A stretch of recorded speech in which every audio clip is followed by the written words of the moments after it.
बर्रों को किसने नहीं देखा है। इनकी सभी प्रजातियां डंक मारने वाली होती हैं, जो रंग और आकार में भिन्न होती हैं। इनकी प्रजातियों में ततैया, बर्र या भिरड़, भौरा, हाड़ा अलग अलग क्षेत्रों में अलग अलग नाम से जानते हैं। आइए हम बर्र या भिरड़ का क्लासिफिकेशन देखते हैं। किंगडम एनिमलिया, यानी कि एनिमल है तो बहुकोशिकीय है और इसमें क्लोरोफिल और सेलुलोज की कोशिका भित्ति का अभाव होता है। ब्रांच यूमेटाजोआ, यानी शरीर का गठन अलग अलग अंगों के मिलने से हुआ है, जैसे स्पष्ट मुख और पाचन गुहा उपस्थित होता है। डिवीजन बाइलेटेरिया, यानी द्विपार्श्वीय, अगर भिरड़ के सिर से और पूंछ तक बीच में से बराबर काटें तो दो हिस्से बिल्कुल बराबर बराबर हो जाएंगे, इसलिए इसको बाइलेटेरिया बोलते हैं और द्विपार्श्वीय। फाइलम ऑर्थ्रोपोडा, यानी कि शरीर खंडयुक्त होता है और शरीर सिर, वक्ष और उदर में विभेदित रहता है। जो इनका बाह्य कंकाल होता है, यानी पंख और स्किन के ऊपर का हिस्सा जिसको क्यूटिकल बोलते हैं, ये काइटिन का बना होता है और जो स्किन है ऊपरी वो क्यूटिकल का। खंडों पर जोड़ीदार संयुक्त उपांग होते हैं। सब फाइलम मैंडिबुलाटा, यानी मैंडिबुलाटा में एंटीनी, यानी सिर के ऊपर दो एंटीनी होते हैं, सेंसरी एंटीनी, जो इन्हें सूचना देने और प्रदान करने में सहायता मिलती है।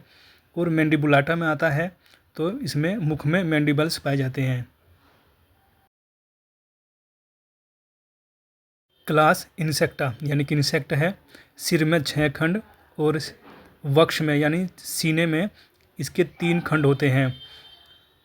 आदर्श रूप से 3 जोड़ी पैर होते हैं जो वक्ष पर लगे होते हैं। क्लास इंसेक्टा के सभी जीवों में 3 जोड़ी पैर पाए जाते हैं। या आप कह सकते हैं कि जिन कीटों में 3 जोड़ी पैर होते हैं उनको इंसेक्टा क्लास में रखा गया है। ऑर्डर ऑर्थोप्टेरा, यानी कि मुख उपांग चबाने वाले होते हैं।